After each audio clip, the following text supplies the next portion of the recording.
Hello, welcome. Thank you very much for coming. We're going to talk about technical enshittification. Who heard the term enshittification before? Not a lot. Who thinks they know what it means? Enshittification? Who think? Yes, it's exactly that. It's like there is no trick. Enshittification is exactly what you think it is. Now you all heard the term, you know what it means. It actually was selected as the word of the year by the US Academy for English Language, something like that, back in 2023. I find the color selection very appropriate. Right? I think it was random, but it's beautiful when the universe just plays along. This is a word invented by this guy, Cory Doctorow. He's a geek. That's what his essence is. Geek to the level that he sometimes appears in XKCD comic strips, which is kind of that's the Nobel Prize of geek. Now, he was talking about enshittification of platforms. And the idea is that the platform gains traction and momentum and then starts to exploit its user base and expense of user experience. You think about some more social networks that do that, and other social networks that do that, and other social networks that are not doing that yet, not because they are so nice, but just because they don't have enough user base to log them in. Right? So yeah, we all have our favorites to think about when we think about enshittification. That was very on purpose, the observation. And we are going to take a slightly reductionist view on enshittification and talk about technical enshittification. Basically about the state of technology in our day and age. My name is Baruch Sadogurski. I am J. Baruch everywhere on the internet. Love to rant about stuff, as all of us, and this is what the talk is. I get to rant about stuff on stage, which is awesome. Member of development staff at Tesla AI. I was looking for a nice description of what my current obsession is, and that's context. So that's and wine. So that's my context to media. Wrote a couple of books back in my Java and DevOps days. Java champion, Microsoft MVP for AI. The most important slide is this. So if you go to speaking.jbaruch, thank you Switzerland for the domain, obviously. You'll find a page dedicated to this talk. It has all the slides already uploaded, the video that I'm recording, am I? Yes. And all the links, including Cory, his original paper on enshittification and everything. There is a lot of links, like a lot. It's convenient on the bottom of every slide, together with the hashtag for Voxxed Ticino, which I'm sure is already trending, and it's not, let's make it happen, on one of those social networks that we spoke about. Yeah, all right. So that's my favorite Venn diagram of all times. And I think that's kind of the essence of enshittification, right? So there is software that we really like, and then we look into it, and then we don't like it anymore because we know it really well. The software is pretty terrible, and it is actually getting worse. We have an amazing set of absolutely atrocious bugs in our software industry that shouldn't be there, but they are. For example, an operating system whose only job is to host our files. This is what operating system does, manages to lose files on an ongoing kind of manner, which is absolutely ridiculous. Who used to use LastPass? Who still uses LastPass? I mean, Secure Vault for passwords had one job: keep your passwords safe. And just the amount of security breaches I remember myself after the first one in 2015, I was like, okay, that was kind of scary and embarrassing, but now we are safe. Those guys, after such an embarrassment, are going to invest so much in quality and security that that will be the most secure password manager ever. Next thing you know, security breach next year, security breach the year after, security breach the year after, and this is where like, okay, I'm done. They're not learning the lesson. Another example, well, a year and a half ago, July 19th, 2024, I remember this day because I was back home from a conference in Colorado called UberConf, and I went through the airport, Denver airport. It's like a huge United hub, and one of the walls is like full of screens which show like the flights, some United ads, something like useful information, and it was a wall of blue screen of death. Like you go and it's like a wall of blue on one side of you. That was like absolutely fascinating, and that was obviously the CrowdStrike strike. CrowdStrike is a security agent. It secures Windows workstations, and they introduced the configuration bug. It's always a configuration bug that actually prevented Windows from starting. They updated billions of endpoints of Windows machines with it, and they took down like the entire, for example, airline industry in the United States. United was down for like 2 days, Delta was down for a week. It was like the single largest outage of airline IT security systems ever. Now, I was obviously no flights because nothing works. A huge hub, everybody are in complete meltdown, and I was supposed to fly United. I looked at that and I'm like, okay, this is not going to happen. And then I got a stride over Southwest, like check-in desk, and I'm like, hey, any flights to Nashville? That's my home airport. And they're like, sure. And like the next one is 45 minutes. Is it on time? Sure. Just here is your ticket. Just go fly home. And I go on a plane and fly home. You know why Southwest actually managed to not being affected by CrowdStrike? They use Linux. Well, no, I mean, they're not that cool. They use paper. They use paper. That's almost. They use Windows 3.1. Which is quite like paper. I kid you not. 2024, I'm not sure about now, they used Windows 3.1. CrowdStrike doesn't have a version of their agent for Windows 3.1. So their computers were fine, and their planes were actually on time.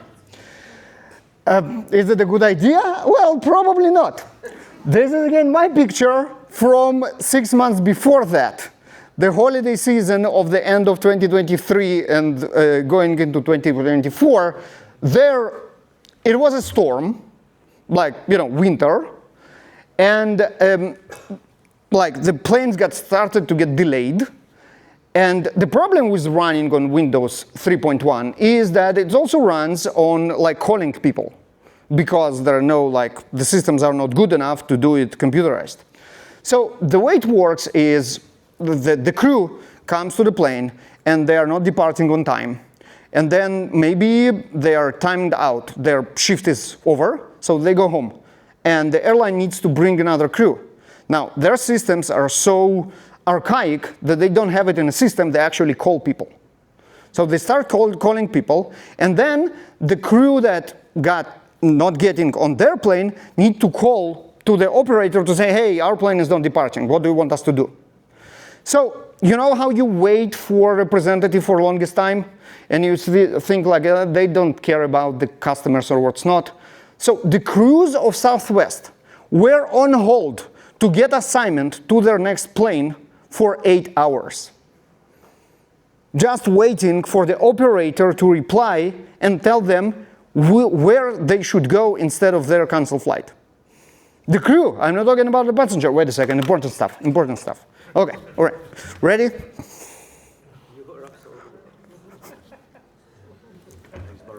Okay, back to the schedule program. All right, so that was like the airline software is a mess. Okay, I want to take one example and talk more about it, and that's Sonos. Who's using Sonos? They're doing a bunch of audio equipment and smart connected speakers and this kind of stuff. And they're not the worst probably, but they got whistleblowers. They got people who spoke to the press about their latest meltdown, so we can learn a lot. There was a press release about their new system, their new app that they released in 2024, in which they admit that they had a number of issues. 1.1 star review. Now, you cannot vote 0 stars. 1.1 is literally the lowest they can get. And it's over, it's not 100, almost 200 200,000 reviews. 1.1. This is like an impressive feat. This is very, very cool. We're going to try and analyze what happened with Sonos because it's very exciting and we have the information. Now, another problem, except of bugs, with our IT is bloat. Old man ranting on the software size, you know, there's people that say, oh, we used to write it in 100 kilobytes, and I don't care. I don't care about that. There is a huge problem with bloat, and that's Stalin, by the way. You didn't see that coming, did you? Right. So Stalin's, one of his famous quotes is Stalin on IT slides. Right. So he used to say quantity has a quality of its own. What he meant by that is that Russians have enough bodies to throw on a problem and solve it regardless of anything. I mean, Germans might have tanks and airplanes. We're just going to throw bodies on them and we will win. And that's pretty much what happened. I want to use this quote in a different context, obviously. Quantity can produce problems that we don't think about when we just add more code. And this is surface of attack. The more lines of code we have to run something, the more ways to attack this software we create. Bloat is still software's biggest vulnerability because there are vulnerabilities in the code we write. The more code we write, the more vulnerabilities there are. Now, here is a very mind-blowing figure. We are coming at 1 million of malicious packages in our registries and repositories and software that we use. And software cannot just get smaller as it gets bigger. There are attempts to kind of control this. And Facebook, for example, said, you know what, our app is probably very big, let's try to optimize it. And in some point, they just admit they cannot do it. So they released another app, which is 10 times smaller and does pretty much the same. Just because trying to minimize this one is impossible. Now, the websites are not better. You can see the graph up and to the right of an average median page weight. I have no idea what happened here. I really have zero ideas. But, well, the graph is just going up and to the right. So, Sonos. What happened in Sonos? How they managed to screw it up so royally that they have a rating of 1.1. Yeah, so we have an opportunity to just look what happened, and we can see that some stuff. So new app, there was like I think like an earbuds, new generation of earbuds called Ace, and Ace earbuds were designed to only work with the new app. And that means that new app had to be released before the release of the hardware. Now, obviously, the hardware people will never talk to software people and vice versa. So the hardware people had their own release schedule that they weren't willing to change no matter what. And that means that the software had to be released no matter what. Well, and they released, and what actually did matter, but they discovered it later. Right, so we release no matter what at least 2 weeks before ICE, and we don't care about what happened. And the release should happen in May. The screenshot was actually of June, so just after the release, right? So mobile app has to be released May 7. What they released didn't include features like sleep timers, library management, and ability to edit playlists or add songs to the queue, which sound to me like a pretty basic functionality for a music app. Kinda you would expect, but they just didn't have it, like none of that. And the old app had all that, but it was removed from Play Store and App Store because there was a new one. Right? And okay, so what happened?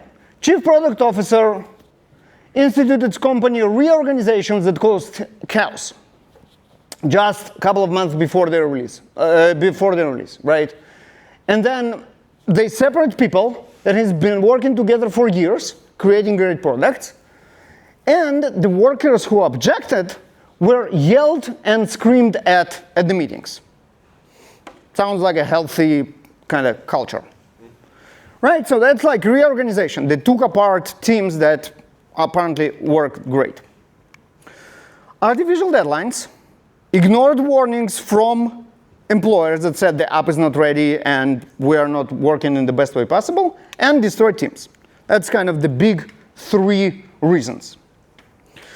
Let's see what it does to software. How it is related to software. So, the reorg thing and generally organizational habits have tremendous impact on productivity, obviously. There is an amazing book released a couple of years ago called The Attention Span by Dr. Gloria Mark. She spent 15 years studying human attention. You can imagine how terrifying her life is and how many nightmares she has exploring this particular topic, because we kind of know what happened with our attention span, and she does it for a living. And there are a couple of very fascinating numbers.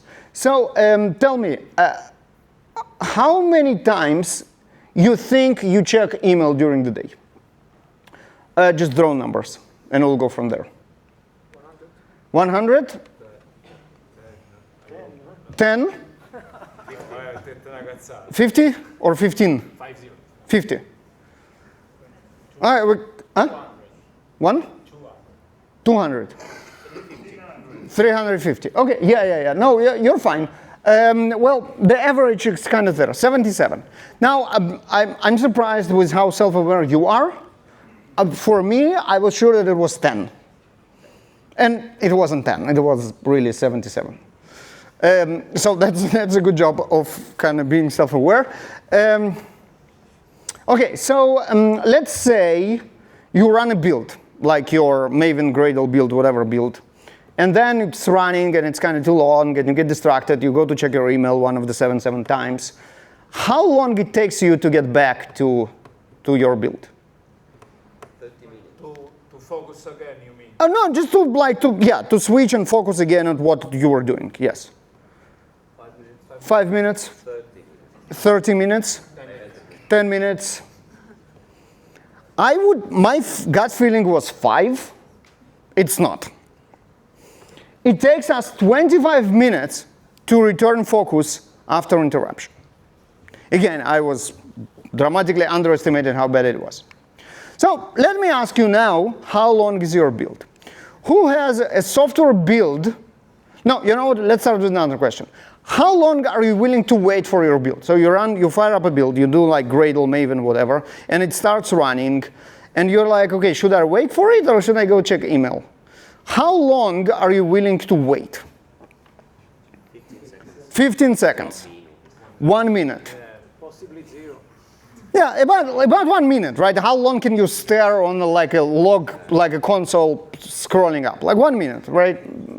Agreeable, maybe 2 if you are like of the Iron Maid type. Okay, so 1-2 minutes. Now I will ask you how long is your build, and I can simplify. Who thinks their build is less than 1 or 2 minutes? Less. Yes, less. Like 3 people. 4 or 5. Are you including running tests or just building? Of course, running tests is a part of the build. Otherwise, why do you run a build?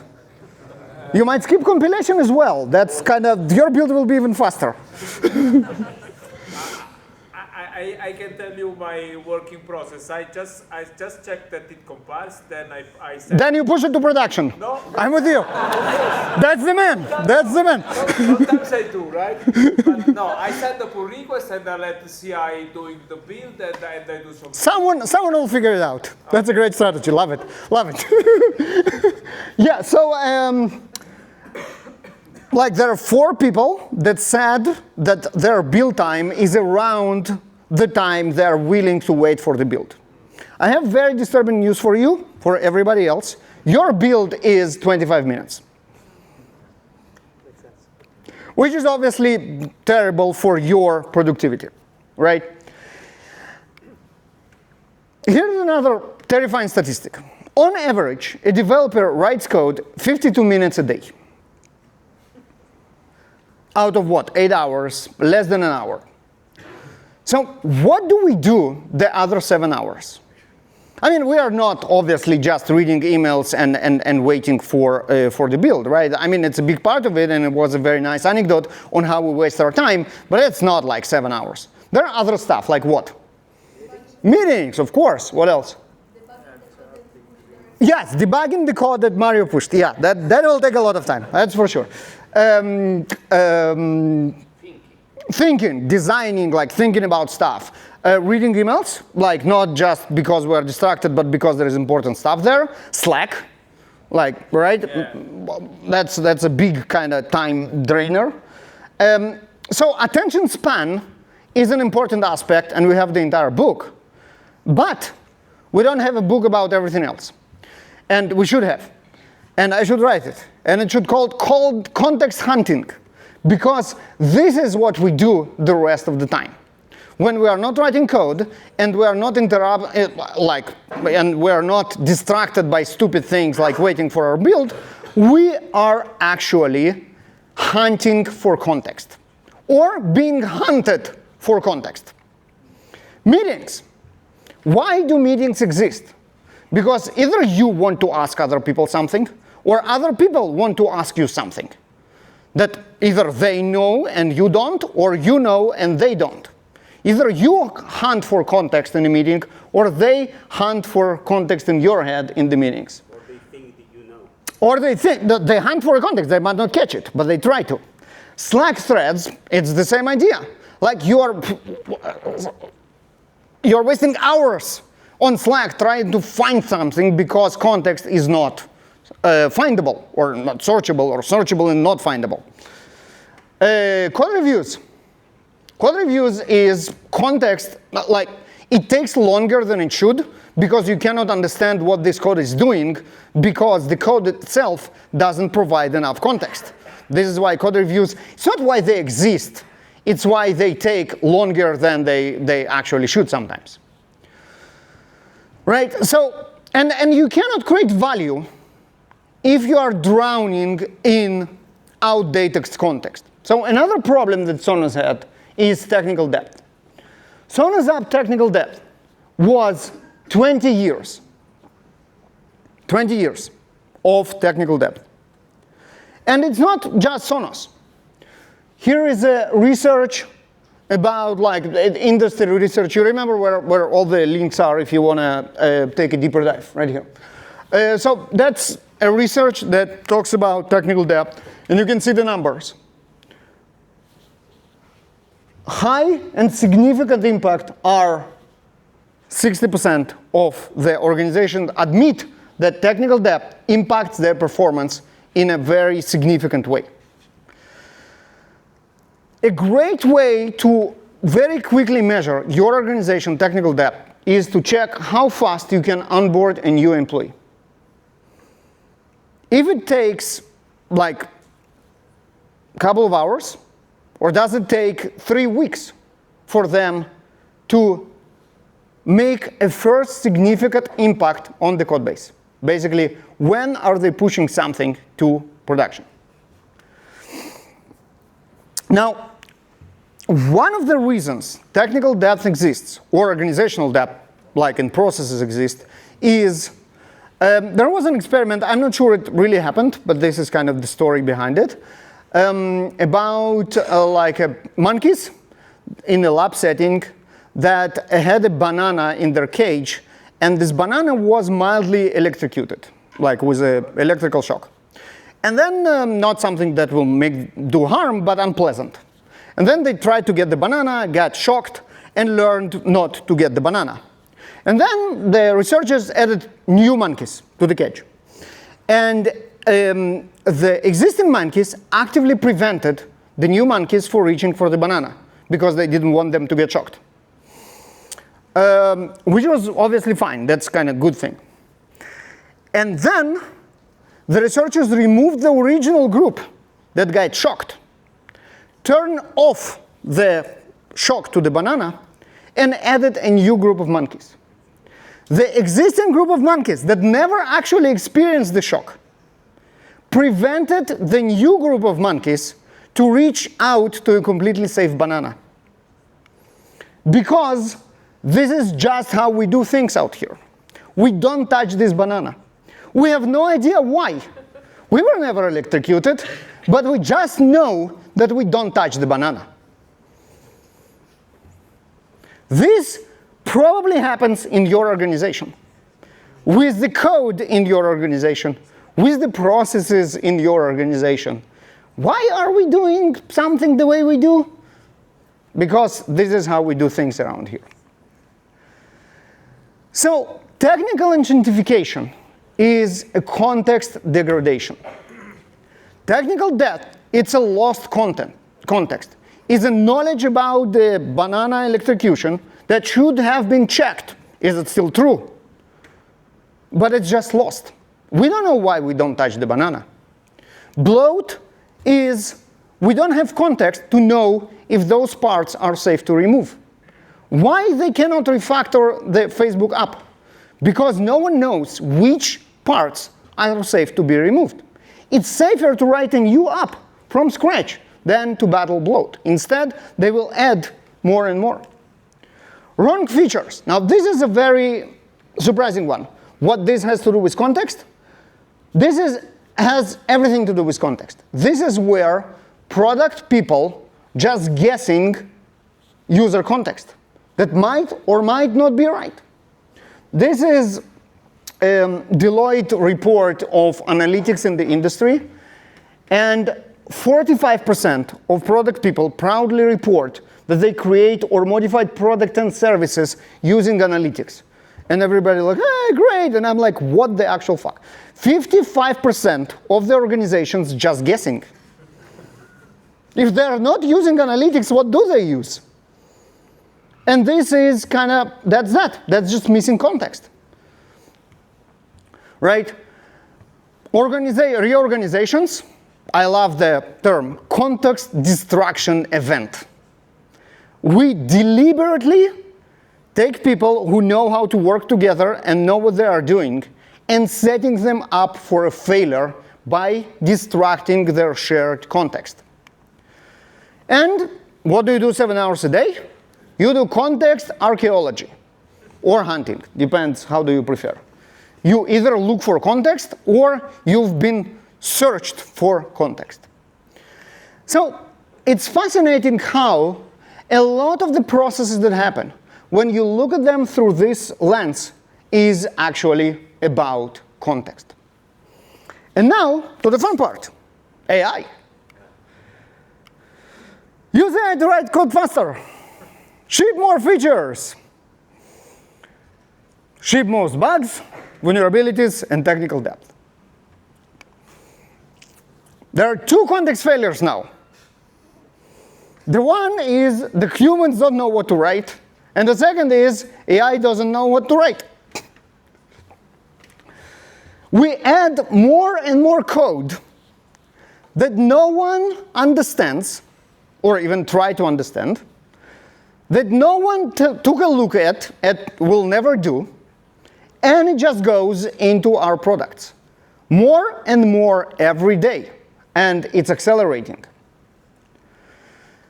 It also, like, that's a great quote. We have a new shiny credit card that we can now start generating even more technical debt because it's fun, and that's AI.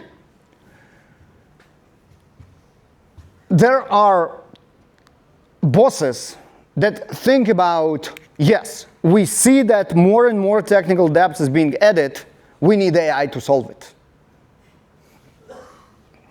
50% of decision makers see their technical debt rise and then want to deploy more AI to fix it, 50% as of today. And Forrester predicts that it will be 75% next year. Well, this year already, right? Now, not only technical debt, but also vulnerabilities. And our beloved Java is doing terribly.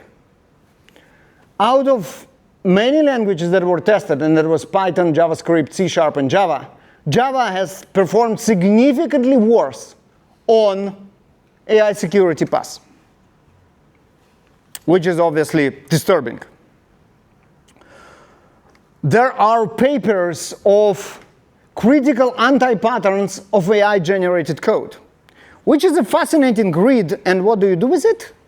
When you read about anti-patterns as a developer, what do? You're like, okay, I probably shouldn't do it again, right? So we heard about the go-to anti-pattern from whatever 1968 paper in the keynote, and we're like, okay, probably we shouldn't use go-to, and we don't, well, like for 50 years.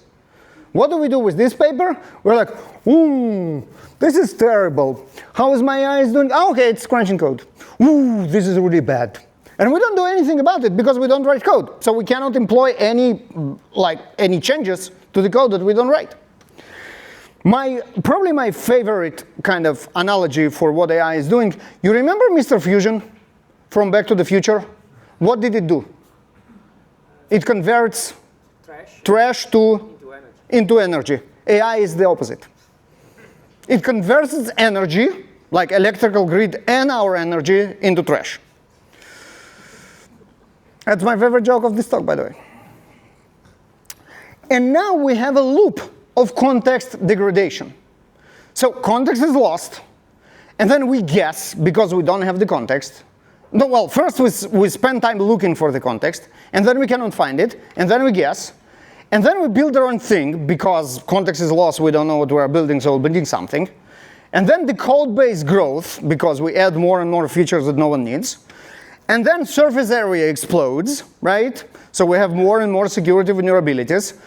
And then we get into the panic mode and lose more context because we're panicking all around, restructuring cores, and do all kind of stupid shit. And we have and then we add more fuel to the fire by reorgs and by AI that generates even more code and contributes to lost context because we are not learning the context that it generates. And this is basically enshittification. Ah, it's right there. Yep. So this is basically enshittification. The good news are that we can fix some of that. We need to have the serenity to accept things we cannot change, and then the courage to change the things we can, and then obviously the wisdom to determine between the two. I'll name like a few very simple fixes that we can do. Or not simple. Well, simple but not easy. So first of all, context engineering. We need to protect our context in our head. And first is minimize distractions. You're minimizing disruptions by keeping your feedback loops very tight. If your build takes 2 minutes, you will wait for it. And there are ways to improve it and bring it to something that you won't get distracted when it's run. Automation. Manual toil is kind of the main distraction thing. If you automate stuff, we are going to fix it. Power naps. Surprising? Another one that you didn't see coming? Yes. Take a nap at work. It really helps. It increases your ability to digest, remember, and use context. And this is very, very important. And distractions, protect the focus time, work with. Context hunting is going to happen. People need your context, and you need other people's context. Be strategical about it. Keep your focus time, and then do the context hunting, or let other people hunt for your context in different times. Context engineering in AI. AI is all about context. The context source is AI is domain data. AI has pre-trained data, but you have domain data. You are the domain experts. You have the knowledge. Usage knowledge, this is how a code should be written, this is how it should be done. And then standards, code standards, security standards, and what's not. Now, this context source needs to be delivered to AI. How can we deliver context? There are many ways. The previous talk was about RAG, so that's one way to deliver context. The other are MCPs. The AI can request this context on agent's discretion. So agent decide they need something, they need to have ability to go and look for it. Or skills. And skills are kind of expertise catalog and on-demand context loading by the agent. A new term, agentic engineering, coined by not other than Andrej Karpathy, who came up with vibe coding a year later. That's like a fresh for 3 days ago. Use agents. Agents are built on top of models to make models work smarter. And they really do that. So when you think about, hey, should I ask this question just like ChatGPT, or should I use like Cortex or maybe Claude Code, do the later. Agents make models smarter. Use skills and MCPs to get real data. Instead of relying on pre-trained data, make it look up the right information from the source. Use spec-driven development and what we call intent integrity chain to iterate over the features. Intent integrity chain is this idea that you have an intent that you then express in spec, and that eventually gets into code coded by agent, and that's spec-driven development, but we also add the validation step. We actually check, without reading the code, that the tests are capturing the essence of the spec, and the code is doing exactly what tests expect it to do. Now, how this relates to context engineering? Spec is context. Now, spec is a great context because it's up to date, and it's searchable, we know where to find it, and we know where it lives. And we know exactly that the code that is being generated the context is captured in the spec. 30 seconds of shameless plug. This is a shameless plug, by the way.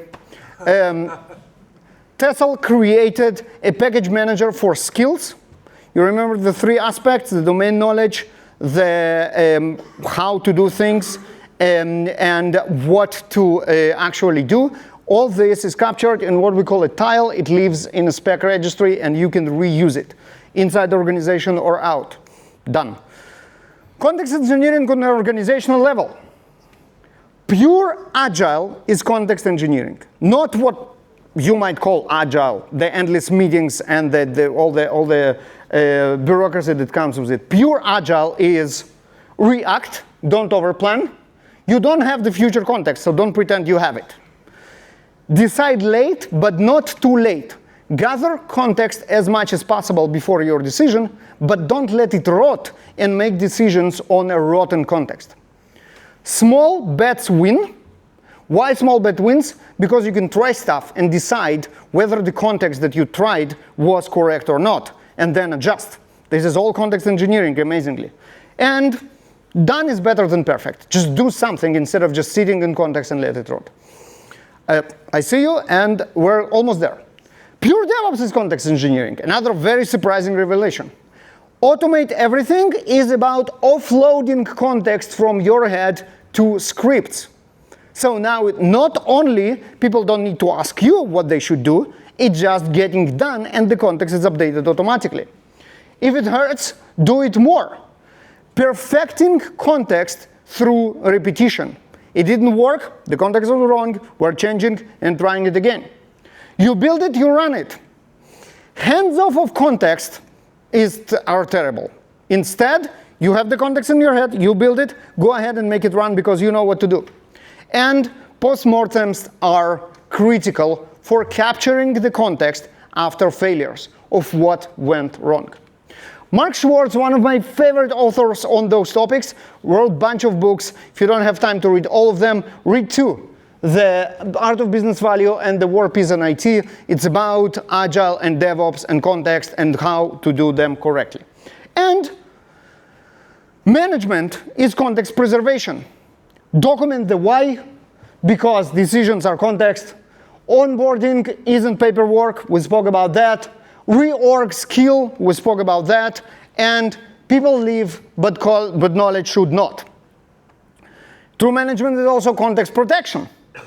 Guard the focus of the employees. Meetings are expensive, context extraction. There are better ways to manage context than meetings. And red tape is process that doesn't add context, destroys context. It's very simple. And of course, letting developers do their own thing, using the context that they have to provide value, that's the most important thing. Basically, imagine if Sonos had all that. That would be this. All right, so everything is terrible, but it doesn't have to be. It's not just you, Enshittification is real. If you experience it, you are not alone. And it's all context degradation. Start to think about it in this perspective, and you will learn a lot instead of just ranting about how terrible everything is. You have to preserve the context, engineer the context, and demand context from other people. With that, thank you very much. Edge Baruch everywhere. Talk to me about Tessel. I'm here around. This is the hashtag for Voxxed Ticino. And speaking.jbaruch is where you find everything, the slides, the video soon, and tons of links. And don't forget to rate this talk on the app. This is the same speaking.jbaruch. We have time for question? Yes, we do. All right, let's do questions.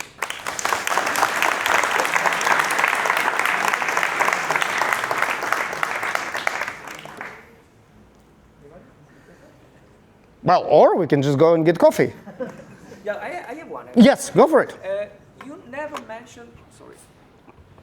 You never mentioned the word documentation. Yes. It's deliberate. Yes. And can you turn around? Who thinks that documentation is an important part of context? There is nothing much to say. Okay. It's absolutely critical. It's like the way the context is managed, and obviously we should invest in it. The real question is, how do we make it not rot? How do we make it up to date? How do we make it complete? And this is where AI can really help. The spec in the spec-driven development is the documentation that is complete and up to date. This is kind of, yeah. So everybody thinks about LLMs as generative AI, but then they take context, they take data and expand it in more text. Everybody has seen it, but actually LLM can work the other way around by taking context and reducing text. But of course, we don't have a way to measure whether the reduced context is good enough as the original data input. Well, we do. What are your thoughts about that? Yeah, so this is great observation. This is generally this is one of the automation tasks that we should really offload to UI, and then taking care of keeping the context up to date. Documentations, for example, that was exactly like the perfect handoff to the next question. Documentation should definitely be managed with AI. Now, how can we measure, did it do the right thing? We can ask AI, probably another model, but still, what they think about pre and post. This is something that we do for skills, for example, and for those pieces of context. We can run a code without the addition of the context, and then run the code with the addition of the context, and ask AI, another model, hey, what do you think worked better? We can do the same with any, it's called LLM as a judge. It's like an entire, like a research in data science, but the idea, for evals, but the idea is that we can do the same for documentation. We can take a very verbose document, and we can ask AI questions about it, and score how well AI understood it. And then we can ask AI, okay, update it, compress it, make the context better, and then ask the same model, now read this, and tell me how this worked. And then we can compare, did AI make it better, or AI make it worse? Evals in AI is a fascinating thing. And yeah, we do it a lot for skills and tiles. It works great. It's like we can really see the impact or lack of it, which is not less important. And take a look at evals. That's a great way to compare. No, but if you share the microphone. It's okay, because otherwise we won't hear. But we always have been told that the tests are like, can become spec. Because you're sure, no? Tests won't lie. Why the documentation will? Yes. So if you move the focus to the documentation, how do you check? This is excellent question. This is excellent. This is right here. And this is right here. Right. First of all, tests lie easily. Because if the code and the tests are both written by AI, what can prevent AI to just change the tests to match whatever hallucination they wrote or the other way around, and it's true only for the spec. So the integrity in intent integrity chain is trying to take care of that. The idea is that we have verification of every step of the way. We can actually guarantee that the code is fully covered with immutable tests. And then we can also guarantee that the tests are 100% derived from the spec. Take a look at the intent integrity chain. It's right here, the link. And tell me what you think. It's kind of a new idea that we play with. So far, it works very well. Probably we can poke holes around it. But this is how we know that what's in spec is exactly what's in code. I think we have. Yeah, we're done? OK. Thank you very much.